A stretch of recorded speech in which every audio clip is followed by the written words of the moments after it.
Good morning. Today is Thursday, September 13th at 7:16 a.m. Today's Wujo actually has a title. It's called Earthers Are Easy. I was going to say, Earth girls are easy, but it's Earthers in general, men as well. Actually, specifically today, probably more men than women are in the category being played here. And that's the whole point of this. Basically, it's let's talk religion for a minute, since religion is being used to play everybody into World War III at the moment. This is a current affairs discussion like we used to have in civics class. Recently, you'll note that a number of attacks have been carried out against United States embassies by parties unknown that the media are claiming are radical Muslims. Let's at this moment say that we're entering into the realm of the unknowing. Because the media reports it as being radical Muslims, we know that that is not true, since these people lie continuously, are paid to lie, they are part of a lying machine, their editorial staff works very hard to craft their lies into a standard common consensus fiction. My take on all of this is that this is basically a collective version of an Archduke Ferdinand. In the 1900,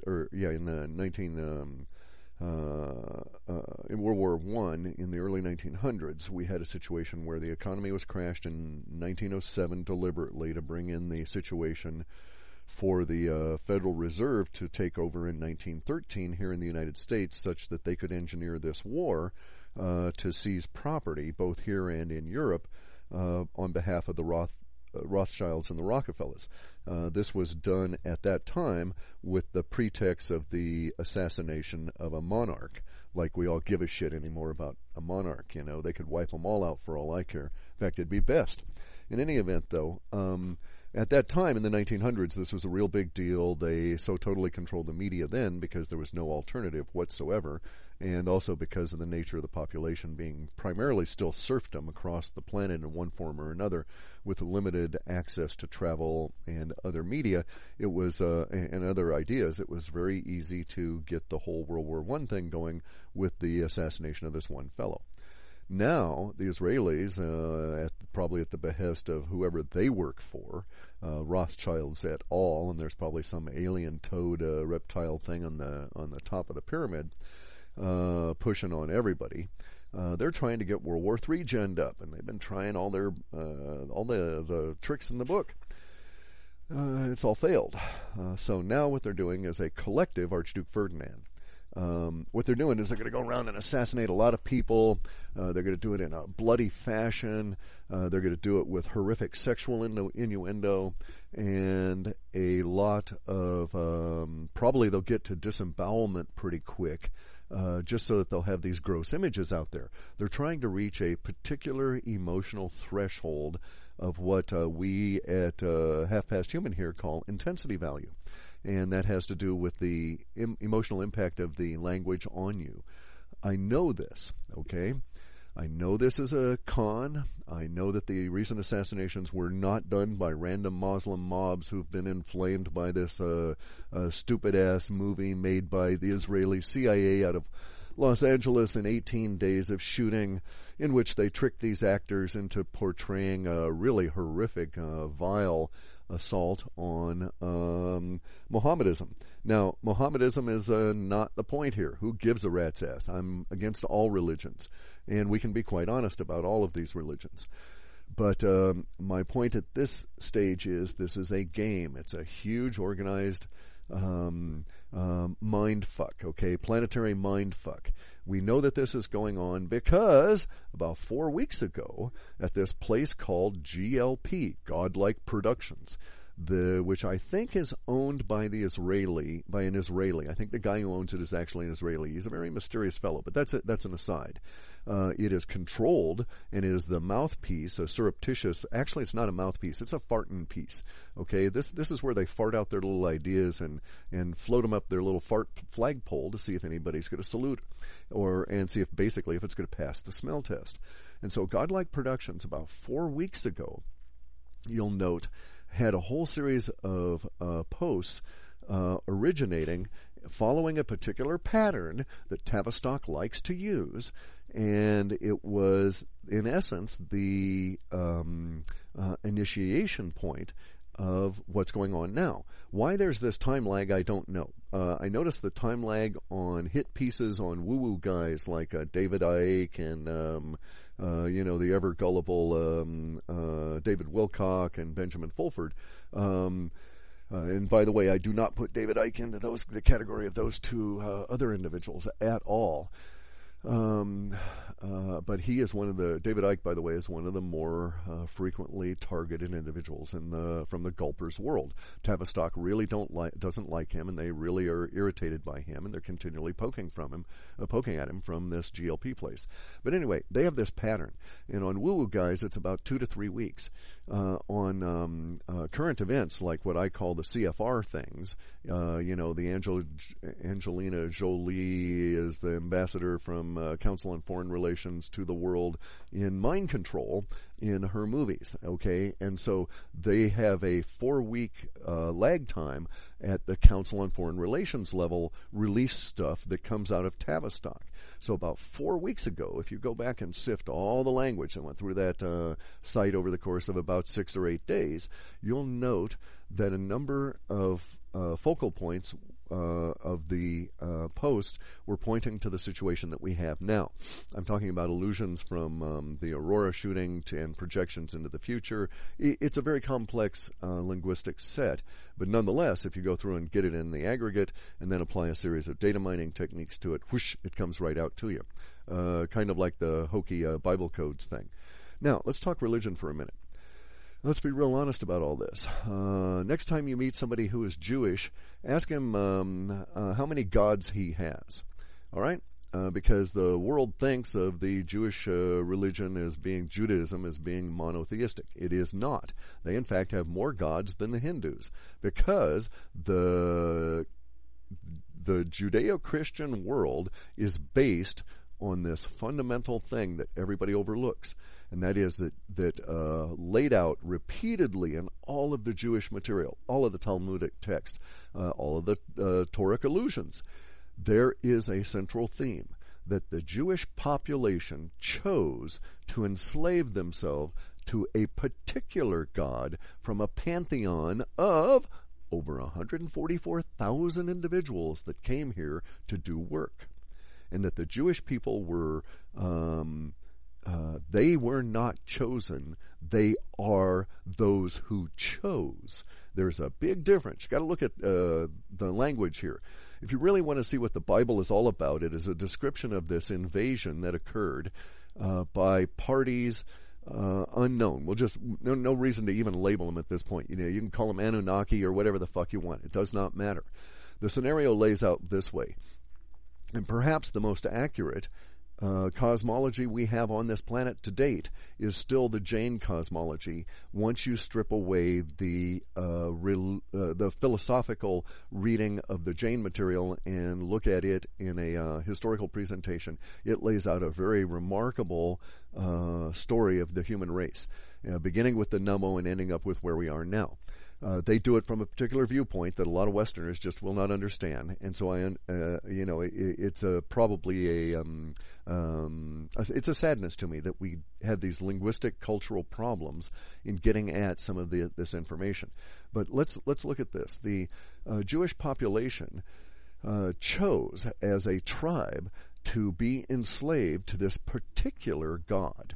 If you go back in their literature and look at it, it was a choice that they made. It was not as though the God came down and said, I want that tribe, they're mine. And in fact, was the other way. The descriptions that the best linguistic understanding you can get of the Bible in its historical and modern day context is coming out of Mauro Biglino. He's got a bunch of YouTube videos out there on the unexplored Bible. This was a guy who worked his butt off for the Catholic Church and then was canned because he objected to them lying about his results. He's a talented linguist. I mean, he's not a talented linguist. He is perhaps one of the, I'd say, the top 10, top 20 on the planet, because he's not hidebound by academia in terms of how he understands the human mind and the relationship of the mind, the linguistic center, and what we present to the world as words. It's a little bit more complex than we think about it. Mostly people don't think about language. They just use it as a tool. And so it's basically as though they're given a hammer, they walk around and they smack things with it. Oh, this is good to smack things with. And so they use this tool all the time without ever examining either the other end of the hammer, which allows you to pull things out of material, or the any other potential uses, or even examining the hammer in context and wondering, are there other useful things, other tools that might also be useful for not necessarily smacking things, but in doing things in other manner.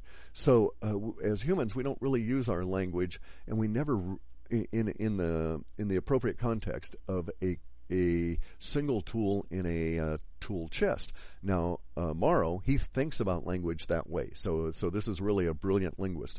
And if you ever want to see and listen to somebody discuss what the Bible is all about, the actual translation of it, you'll be blown away. Go and listen to like the first 6 of his videos on the unexplored Bible, and you will get quite the shock.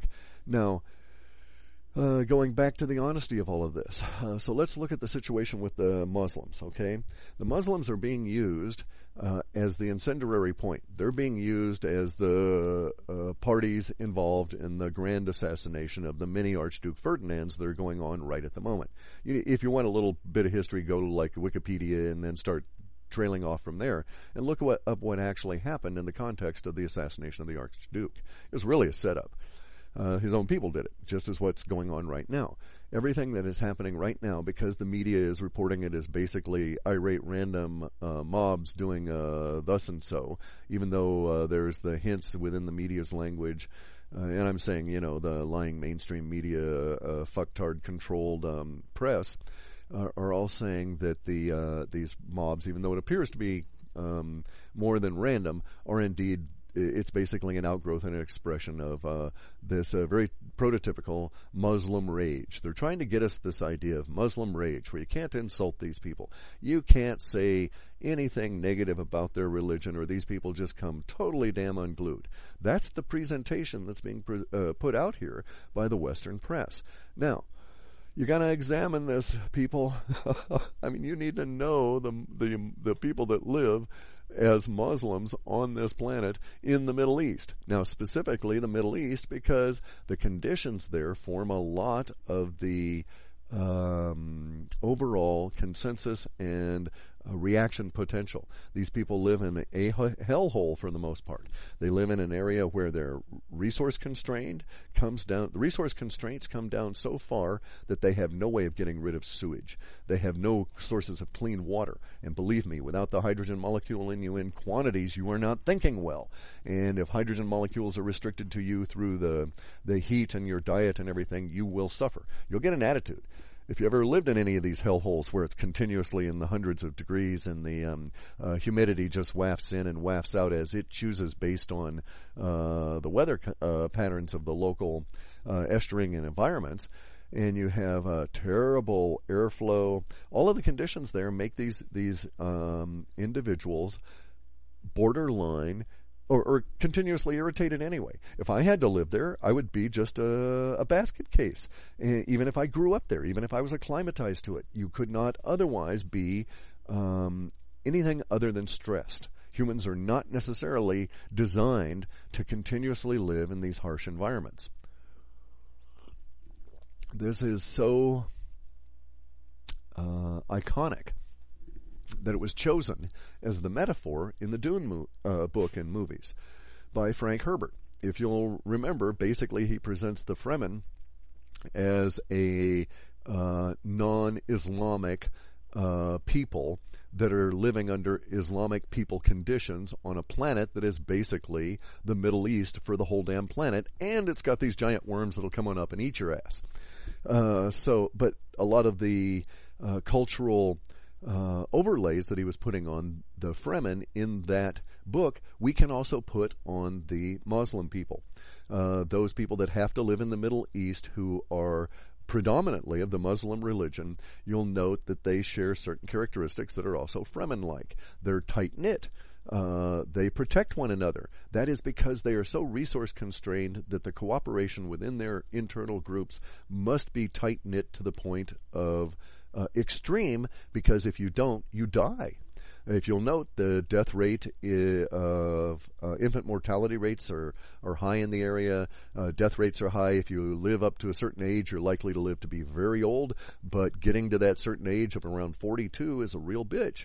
Also, they are so resource constrained that they live in a world in which money equals life to a degree that Westerners cannot appreciate. We live in a resource plentiful world where I can go on out and literally find food, if I know where to look, growing in the forests around me, and all it's going to take is for me to get off my butt and go on out there and look. This is not the case in the desert. Unless you're willing to eat sand fleas and other gross things, you're not going to find, and you'll never find enough sustainable material for you because of the water constraints.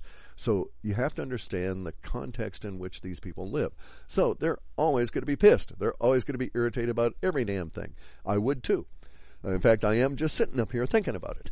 So here these guys are, and now they've got a cultural mindset that allows them to thrive under those conditions. Part of that cultural mindset comes from the cohesiveness that is the Mohammedan religion. Okay, the religious component of it we can leave aside. I mean, the words about, Archangel so-and-so coming down and spouting out this, that, and the other thing. Okay, this is all fine. We can leave aside the myth and just examine the cultural component of the religion that they've got going there. If you note, it has done everything. It is designed to provide a supporting infrastructure for people basically that have no other form of infrastructure. And this supporting infrastructure has to do certain things in certain ways that are atypical to how we would do them here in the West, such as the idea of purdah, the separation of the men and women in the various ways in which they do things. Now, they've taken it to an extreme in many cases, denied women the rights of being human, and are extreme in many regards. But, hey guys, we're also fucking extreme. We got a country here that's ruled by goddamn Disneyland. You've got the shit Willard O'Bomney out there just itching to pull the trigger for the Israelis, who are doing it on behalf of the Rothschilds for some weird-ass context that you never bought into, but you're a slave to. So we can't give the Muslim people too much shit for their worldview. And it would help if we'd all settle back and say, okay, guy, fellow in the Middle East suffering 103-degree temperatures 9 months out of the damn year, not enough to drink, never enough to eat, living in too cramped a space, never, ever going to find enough money to get married and have a family, and has no legal outlet for any kind of mind-altering drugs to get him out of this, and can't even have porn without fear of getting him self-censored and maybe even killed. In this restrictive of an environment, you're going to go in and insult that man? That is just literally going on in and poking the bear. Now, there are days out here when I've got a sinus headache, and some of these sinus headaches most of them probably come these days from the damn chemtrails.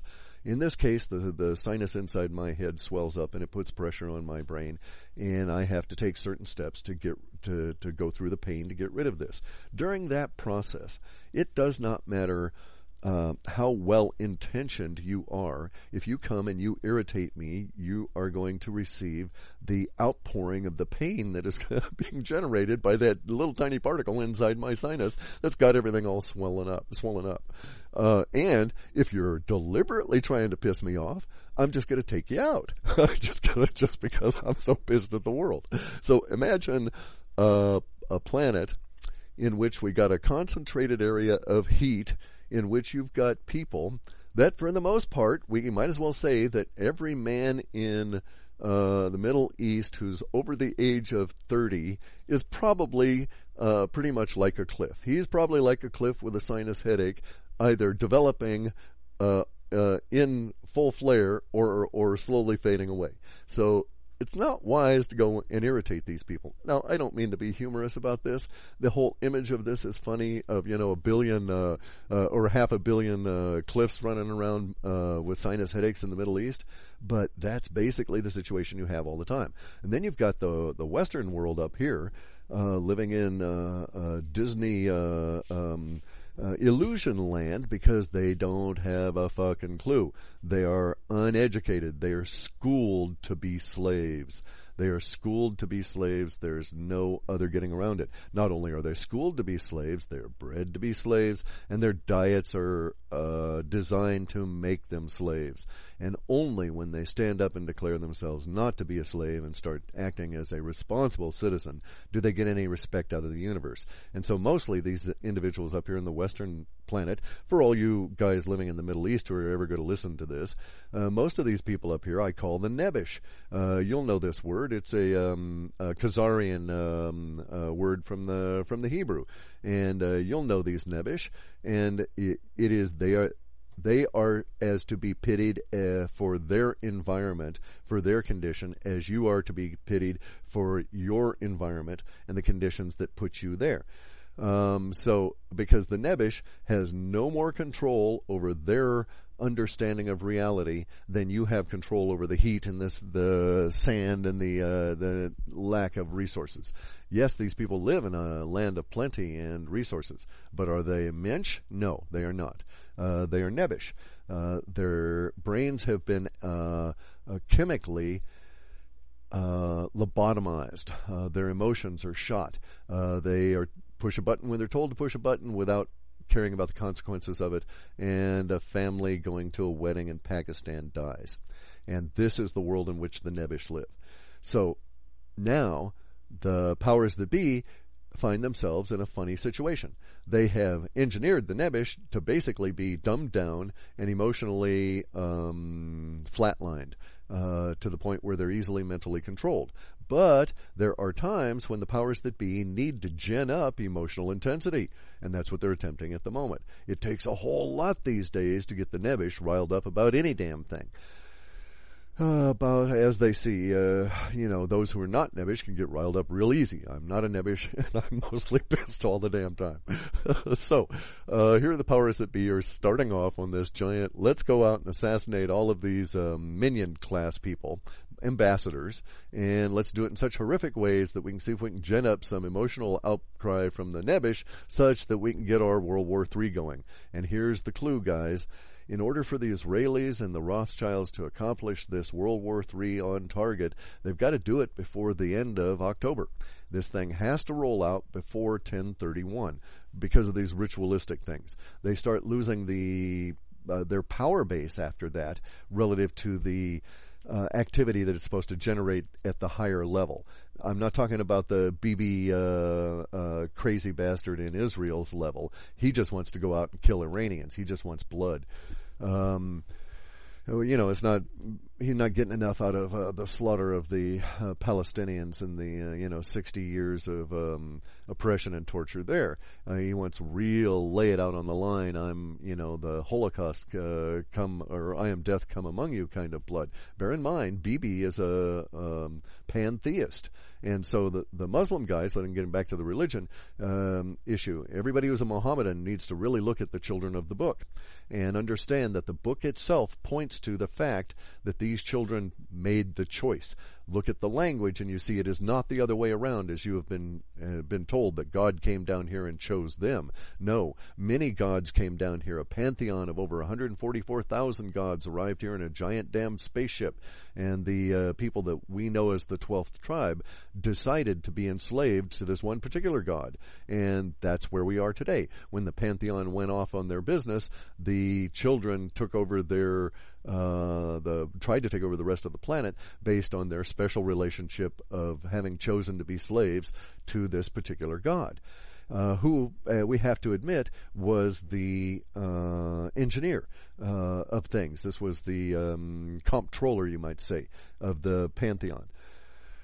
Anyway, though, and by the way, none of these individuals that arrived, none of the people that none of the beings that the Jews chose among are in any way, shape, or form God or even gods. They are merely advanced, as we will be someday if we can get over this bullshit that they're trying to pull again right now with this mass assassination of all these individuals in the assaults on the U.S. Embassy. Not that we don't deserve it, okay? Here in nebish land, we have let the powers that be turn our country into a killing machine that kills for the corporate will, and it has for as long as I've been alive, and as long as my father was alive, and my father was a professional. He was part of the killing machine, a lifer, and he understood it in his terms, in his day, how he was being used. It is a disgusting situation, and I say this, very heartfelt, that no American should in any way cooperate with the U.S. military in that sense. The U.S. military should be for the defense of the nation, the exploration of space. Bear in mind, it's a deceptive universe out there, and we need to be approaching this in a rational view. So I say, yeah, let's let the military lead out there, but let's not militarize space. But also, let's not let our military be used as the enforcement, kill with impunity on behalf of the Rothschilds, the Rockefellers, the evil satanic queen, and the stupid-ass Pope. There's 1 billion people that live under terrible resource-constrained conditions that are affecting the planet now because of those resource constraints and how these people have been used for at least the last 150 years, if not longer. They have been sorely abused. These are the people that gave us algebra.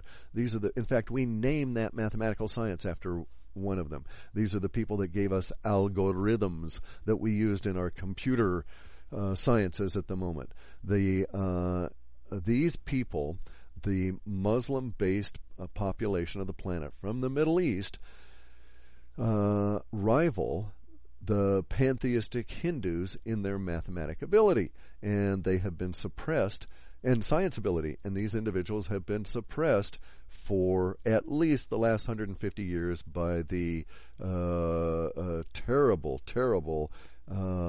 empire of the satanic queen of the Brits. Okay, and you have to understand about Britain, the language of Britain, what it actually means. It refers back to, again, the choice where they have assigned themselves. B'nai Brith, all of this stuff is a reference back to the choice where they assign themselves as slaves to this particular individual god. Now, that's not true of her satanic majesty. She is of the opinion that she is from the Kador, which is the sea monster that is referenced in the Nemo myth as the progeny between the illegal progeny of the first and the third members of the 8 ancestors. Long and involved mythology there, which I actually think is very accurate. But in any event, so the queen thinks that she comes from this special line of blood, and the whole, cupric versus hemo, the copper versus the iron blood, the blue versus the red. And so they are blue bloods, they're the copper bloods, and they come from this sea monster, which, they're actually the mating of 2 males. And so that's where their religious basis comes from. And if you look at all the Celtic myths, it goes all the way back to what the Queen and Chucky the horror prince have to recite to each other on their little annual pilgrimages to that little chunk of rock in Wales. Just to continually reinforce their power.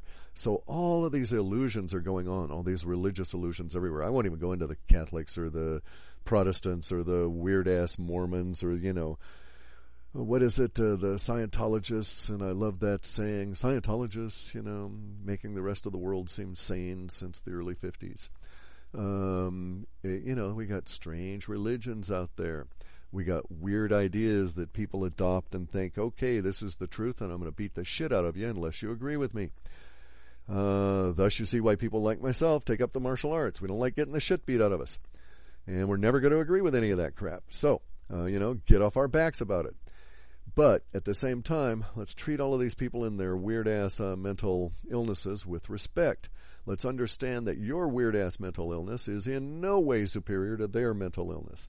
And in fact, your weird-ass mental illness, speaking directly to Western Christian types now, is being used to get your ass into war with Iran and into the greater Middle East chaos that they want so they can kill off most of you and your kin.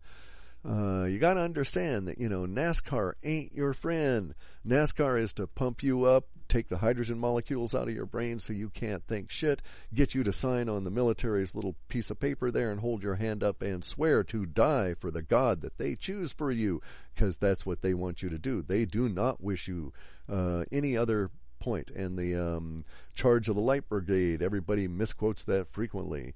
It is not to do or die, it is to do and die. And that's what they want out of you. And they're getting ready to pop it off again. This whole Chris Stevens sacrificed that bastard, have no idea what that fellow's life was about.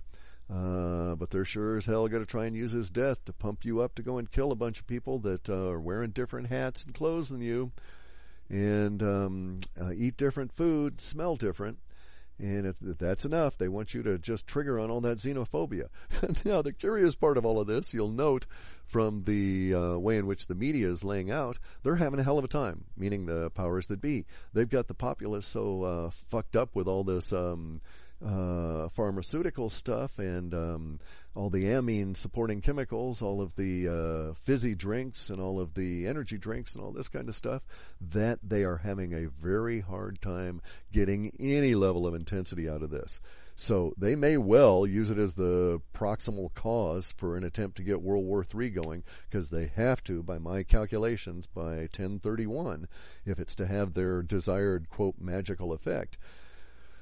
But they're sure running into their wall of their own creation, hoisted on their own petard, trying to lift themselves up by their own bootlaces, and it's just not working so well, because the nebish are dumbed down and lobotomized and basically don't give a rat's ass if you kill their ambassadors. They never met the guy. They don't know the conditions. And those few that are being wound up by this in the alternative press are being fed by tavistock, to return way back to there.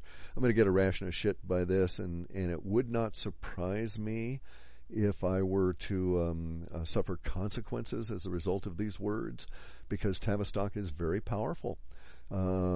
Tavistock is engineering this. I think of them as like the puppet master behind, where they're the guys with their hands up the butts of all the people in the Council on Foreign Relations. So anytime you see Angelina Jolie or Brad Pitt in any way comment on any current event, someone is pulling on their vagus nerve and squeezing on their intestines from the CFR, because that person is getting their balls squeezed by somebody from Tavistock to make it all occur. And that's what's going on. Tavistock is engineering all of this. They're trying to get a replay of World War I, because World War I for them was a lot better than World War II. World War I for them resulted in a split up and a dividing of the planet's gold. World War II ended up in a concentration of the gold, which in the end turned out to be easier to steal, but they're going to have the larger consequences if that theft is uncovered, whereas the many thefts that occurred as a result of World War I, even if the individual ones were uncovered, the consequences were smaller. Now we're getting into this world where it's basically I would have to say we're dealing with a tuple. And that is to say that there's three power bases in the planet. There are those people that are besotted by religion, chemicals, unawareness, or whatever. They're the vast majority. There's a very, very, very thin slice of people that are doing the besotting.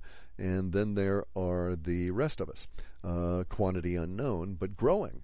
And a number of people are able to cross out of the besotted level through the besotting barrier and come out into our area here. And these people go fucking batshit because of the experience of what we've all gone through. There's, in fact, a great many people that would say that they are indeed awake and aware, but you need to ask them if they've ever gone through the batshit phase. If they haven't, I would think that they have yet to reach through the besotting layer to see just how bizarre it really is. So this tuple of power bases is currently fighting things out. Now, the thin slice that is the besotting layer has sort of screwed themselves because they needed to use all the besotted people to generate a certain amount of energy just to get the herd moving. And it's now awful hard because the herd's all tranked out and says basically, fuck off, I just want to sit here. So they've all got couch lock. And this couch lock at that level isn't good for generating giant efforts like World War III. And bear in mind, they need a greater level of intensity within the individuals and within the individual populations on each and every one of these. This is one of those Harry Seldon psychohistory mathematic things, which actually can be plotted. We've done it with our intensity language values. And here's the issue. In World War I, vast parts of the United States basically did not participate. Vast parts of the populace did not actually participate until the very last months of the effort.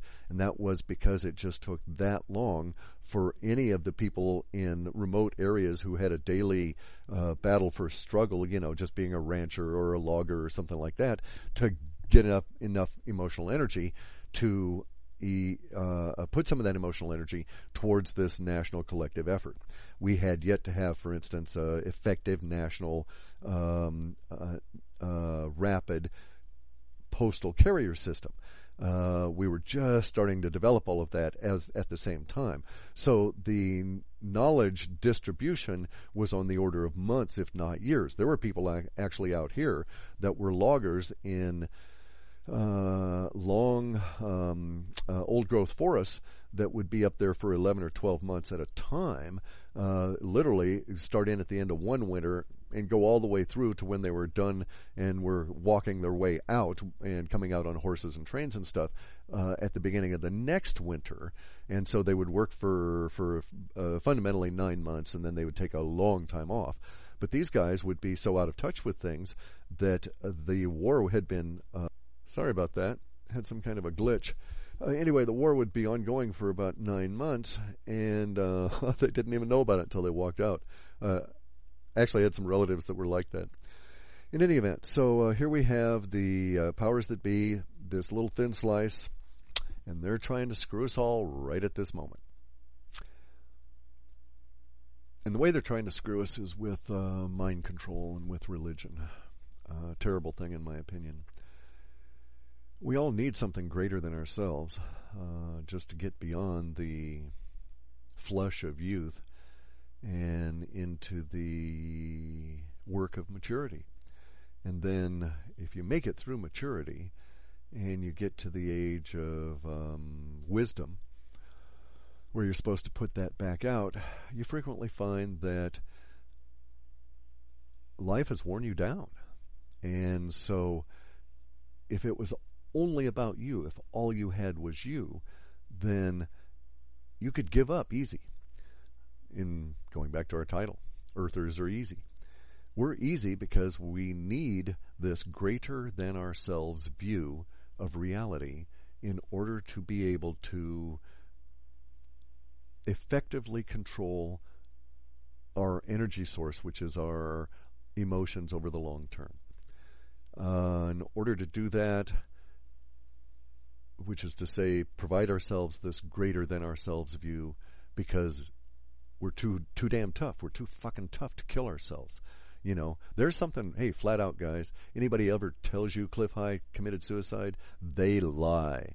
I am too old and too mean to kill myself. I'm going out as nature intended. I'm not going to interfere with the process. So if someone tells you I suicide, put a D on that. I was suicided. And believe me, they'll probably have to be real sneaky, but I'll give whatever good account I can. So it's basically one of these kind of situations. We are not, as a rule, large enough within ourselves to continue without this greater vision to drive us. Now, in that sense, I'm not atheistic at all. I'm anti-religious, as you may guess, but not an atheist. Not even an agnostic. I just have a different view of the of universe that doesn't require the necessity of religion or gods, and yet is larger than myself and allows me to get up every morning in spite of all the pains and aches and so on, and the damn sinus headaches and the people coming and poking on me, and do things for the greater good of all, because it is not about me. It is not about any of us.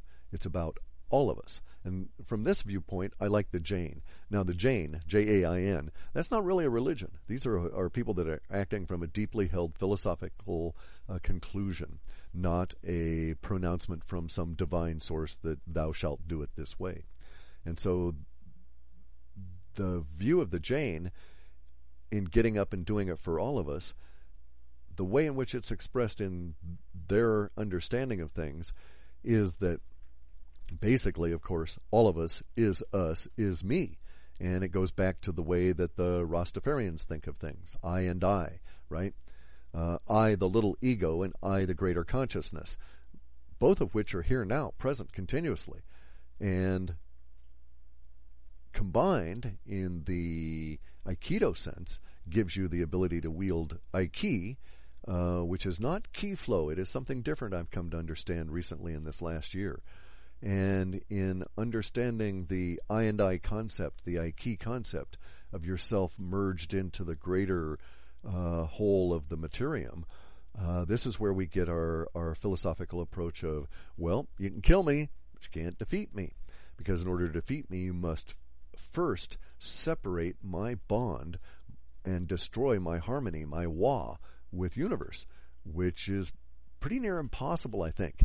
Maybe you can do it with nuclear weapons, literally blowing one up under my butt, but which would certainly upset me, but and destroy me, but and may even have, because there's so much energy involved, may have the potential of actually destroying that harmony. But beyond that, it's awful damn difficult. So if we all got to a state of harmonious understanding, and now, see, my harmonious understanding is that basically I don't give a shit what you believe. You can believe anything you care. The point at which it becomes an issue is when it starts intruding on me. When you come at me with a stick demanding that I agree with you, you're going to have to face myself in response. Because I will not agree with you, and I will not accept being beaten with a stick. But short of that, and short of you intruding on the infrastructure, which, is my big bitch at the moment with churches in the United States, they'd be paying fucking taxes, and we wouldn't have the part of the mess we've got at the moment. And it's a collective. These things are corporations anyway. Look at how the Mormons are organized. Largest corporation outside of Masonry. And in fact, they follow all the Masonic principles. Not that they're any different from the Presbyterians or the Baptists or the Catholics or any of these other people. Those organizations are using the nebish to buy into the religion in order to get power of groups to go on out and do stuff. Never underestimate the power of vast quantities of people in groups, because they become stupid.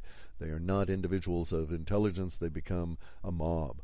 Then they merge into that, and the mob follows whoever the hell points them in the direction that feeds that particular mob energy at the moment. So you have to pander to the mobs to make them do what you want, which is the real problem. Once the mobs, once you've run out of ways to pander to them, they're going to turn on you, as all of the great dictators have understood. And that's kind of where we are going to end up here today, because it brings us back to the powers that be trying to get the nebish as a giant mob motivated by killing all of these ambassadors and others. We're not done with this. The more will come. Blood will soon roll in the street in a lot of different places. They've got to, in order to get it all whipped up, in order to get us going. And once get the herd moving, watch out, guys. That's going to be real dangerous for them as well, because in our view of things, we have a situation where the herds could be moved. It's going to be running. The controllers are on the outer edge, and just at that point, the storms are going to arrive. An unexpected, out of the greater consciousness disruptive field event, designed, or not designed, but brought forward such that the powers that be shall be able to face their challenge. They're like the rest of us. As a final note here, okay? There's a couple of ways of looking at the planet, looking at your life. In one way, you can say, well, everything is a curse or a blessing. You get up in the morning and you get your get a notice from the IRS. If you're in the United States, IRS is this infernal revenue service that it's this private corporation out of Puerto Rico that insists on demanding tax for you to breathe. And they're very nasty guys. And so the Infernal Revenue Service letter is in your hands. At the moment that you hold that, before you've opened it, you are at a nexus, at a juxtaposition. The world trembles in your hands. This is like a Schrodinger's cat kind of a thing, or a bird in the box in the Mali tradition. Is the bird alive or is the bird dead? You just don't know. Is it a good news or is it bad news? Is it a curse or is it a blessing? Could be an unexpected refund, highly unlikely. But out of the blue like that, it could also be a demand for an audit, more likely. And so you have more trepidation towards that way because you've been pre-programmed to think of it in the more negative fashion. But it is basically a challenge. And your challenge begins the moment you decide to open it or not, because everything begins with that decision. But so here's the goal, or here's the statement, that to the ordinary individual trapped in the illusions of life, everything is emotionally challenging to them because it resolves down to them constantly dithering between a curse and a blessing. It's either good for them or bad for them. There's no middle ground. It's this dichotomy, the duality in which they live. And obviously, their mind prefers to not have bad things happen. Therefore, it will always tend to try and anticipate good, and it's always dithering and feeding into the whole process, and thus we get this thing called anxiety.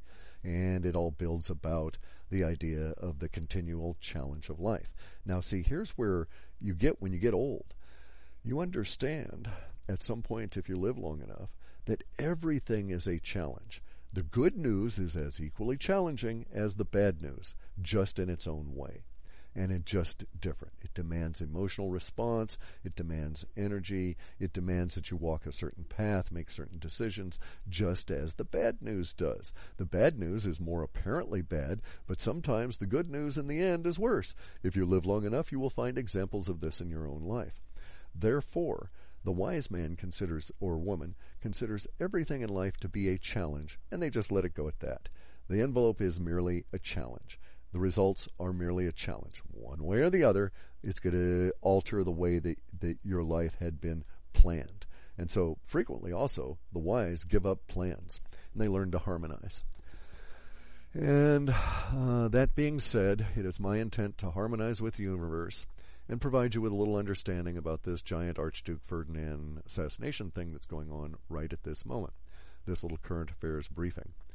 And to let you know that Earthers are easy.